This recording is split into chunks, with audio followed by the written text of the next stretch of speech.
Iya, dari Pak. Ini apa nih Bunda mungkin ada yang asing lagi lah sama Lima ya. Ya. Apa gimana gitu lah gitu kan.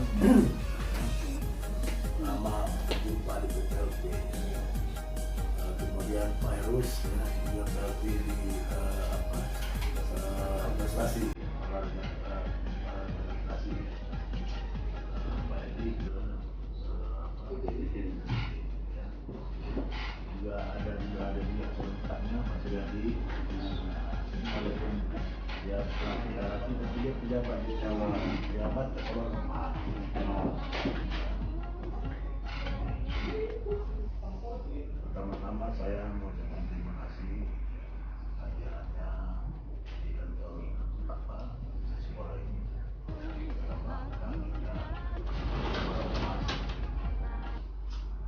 dua atlet kita di karate yang akan mengikuti Platnas Jaga Panjang ya di Bali kalau salah iya di Bali nggak bisa ikut lah kita bisa apa meeting di pantai antara lain alasannya kan lain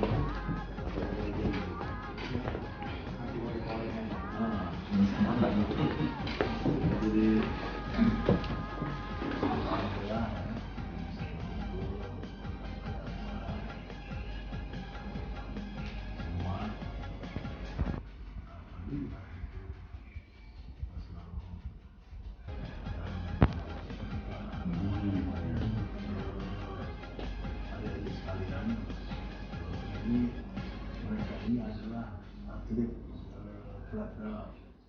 PON Pak. Ada jumlahnya berapa jumlahnya? 7. Mereka akan memperkuat Lampung meskipun di Papua tahun depan ya.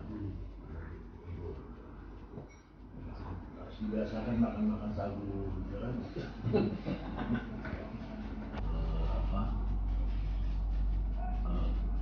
Kata orang Minang sih, di mana mau bumi pijak, situ lah dijunjung, gitu kan?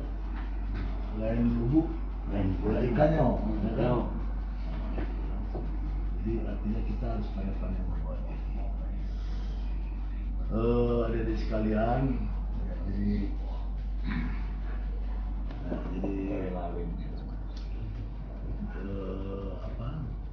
kita harus syukuri artinya kelas kita, latihan kelas kita menghasilkan apa yang sudah kita lihat sekarang. Kita lolos 7 ya, olahraga latihan 7 atlet yang lolos.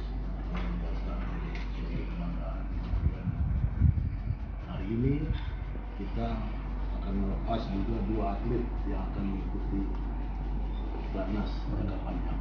Platnas apa tuh? Segi berapa? Segi itu sudah mewakili merah putih negara, jadi sebuah kebanggaan. Kalau PON mewakili provinsi. Nah ini naik lagi.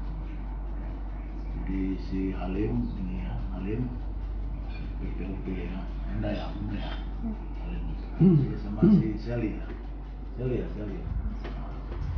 dua ini. Jadi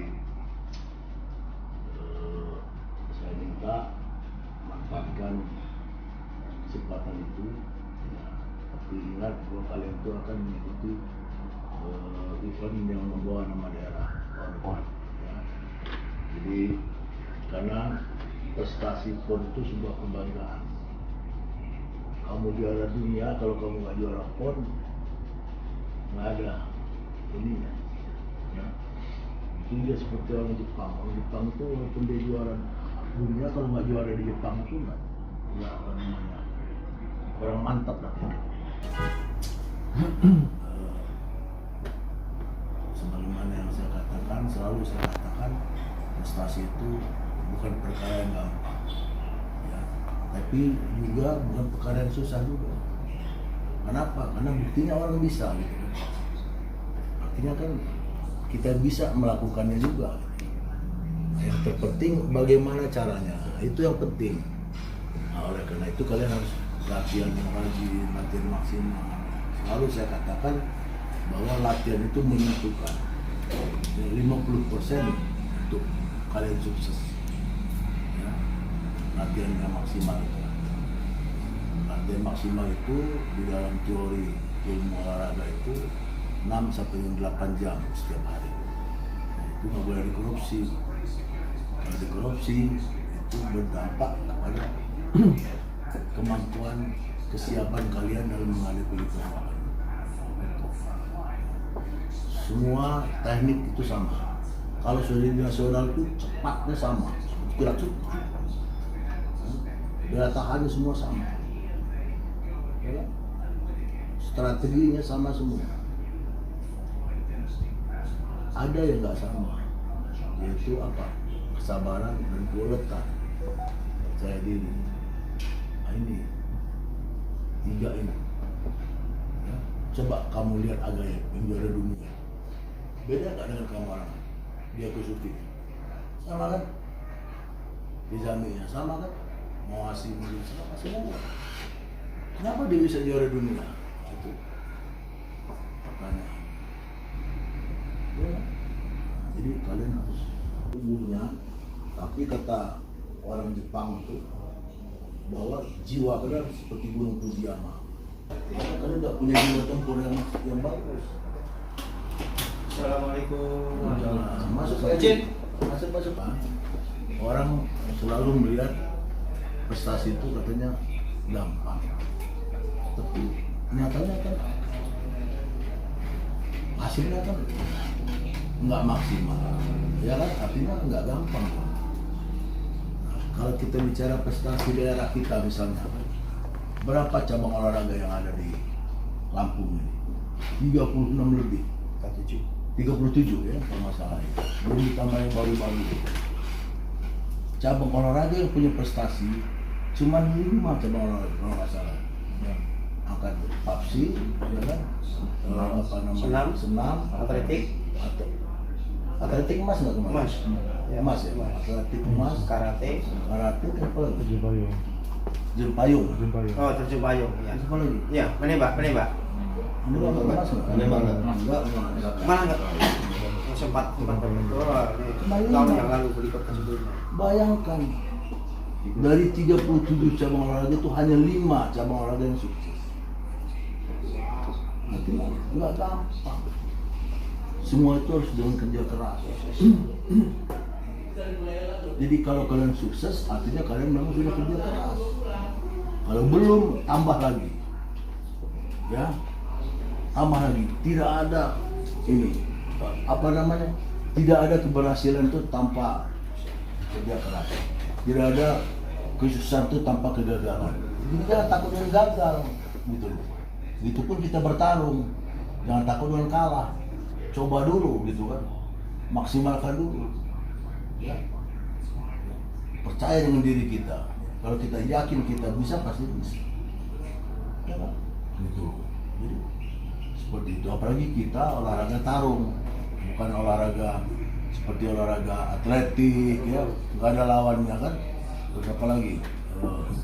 Lawan benda keras kayak angkat besi, kan lawannya cuma itu aja kan.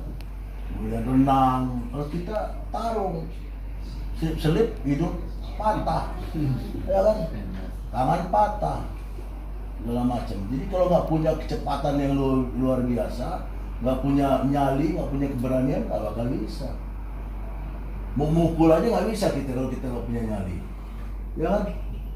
Nah itulah. Jadi kalau dalam olahraga bela diri yang saya tahu itu, jangan memilih lawan. Ya, siapapun lawan kamu, mau juara dunia, mau juara daerah, mau juara dunia akhirat, nggak ada urusan. Ketika di matras, ya, saya yang lebih unggul daripada kamu. Nah, gitu. Kenapa kamu ngomong kayak gitu? Karena kamu latihan sudah maksimal. Sekarang giliran gue yang juara, lu nanti dulu. Gue yang ambil sekarang. Nah, harus kayak gitu, harus bisa ngomong kayak gitu. Kalau nggak kayak gitu ya nggak bakal bisa nyampe-nyampe kalian. Ya kan? Nah, jadi saya minta betul-betul ya Halim sama Shelly yang sudah diberi kepercayaan memperkuat tim Merah Putih, itu sebuah kebanggaan. Ya. Jangan selip, jangan lengah, ya. Manfaatkan itu semaksimal mungkin. Ya. Latihan yang benar-benar yang ini disiplin, sungguh-sungguh, ya. Ambil ilmunya sebanyak-banyak mungkin untuk kalian pon tahun depan. Ya. Jaga kesehatan, jangan sampai cedera, jangan sampai sakit, karena cedera itu musuh utama atlet. Kalau kamu cedera, kamu nggak bisa apa-apa lagi. Selesai. Ya, kita menjaga, ya ikuti ininya pelatih. Ya, gitu. Jadi saya yakin, kalau saya sudah lihat beberapa kali, ya saya lihat kalian sudah cukup. Secara teknisnya sudah bagus, strateginya sudah bagus, speednya sudah bagus. Mata saya kalah melihatnya, saking cepatnya. Ya, daya tahannya juga bagus. Ya. Ya, tinggal bagaimana kesabaran kalian dalam menghadapi lawan. Ya, jangan gergetan. Ya, kalau menghadapi lawan, kalau belum masuk jangan paksakan masuk. Paham? Nah, itu yang sering kalian itu kan. Lihat kesempatan yang bagus. Lihat kalau istilah kata momentum yang bagus. Bertarung ini sama seperti kita menghadapi kehidupan. Ya, kita harus melihat momentum. Ketika ada kesempatan, ambil. Apapun resikonya. Jangan ragu-ragu. Ya. Ingat, itu pesan saya. Karena kalian datang itu untuk menang, bukan untuk kalah. Ya. Jadi harus maksimal. Kalau orang Jepang itu kalau dia kalah dia nggak mau keluar dari matras. Nah, gitu ya. Jadi harus punya tekad kayak gitu. Adik-adik sekalian, jadi zaman dulu tuh kalau kita mau menang dari Jepang itu mimpi katanya. Jangan kamu menang, nyentuh badan aja nggak bisa. Ada di Jepang luar biasa. Tapi sekarang sudah dikalahin sama Eropa. Kenapa dia dikalahkan? Karena kebuletan orang Eropa. Dia cari apa? Kelemahan-kelemahan, dia cari peluang-peluang seperti itu. Sehingga sekarang Eropa yang menguasai karate sekarang komite itu Eropa. Jepang sudah ketinggalan. Kenapa? Karena Jepang dia tradisional. Sedangkan olahraga ini kan dinamis, berkembang terus. Ya, berkembang terus. Nah, kita harus mengikuti perkembangan itu. Nah, oleh karena itu, kalian harus mengikuti perkembangan. Teknik-teknik kekinian, ya kan? Yang juara-juara itu seperti apa? Makanya saya katakan, saya beberapa kali saya lihat videonya Agaib itu, juara dunia itu. Saya lihat orangnya kecil, nggak tinggi kayak orang Eropa yang lain.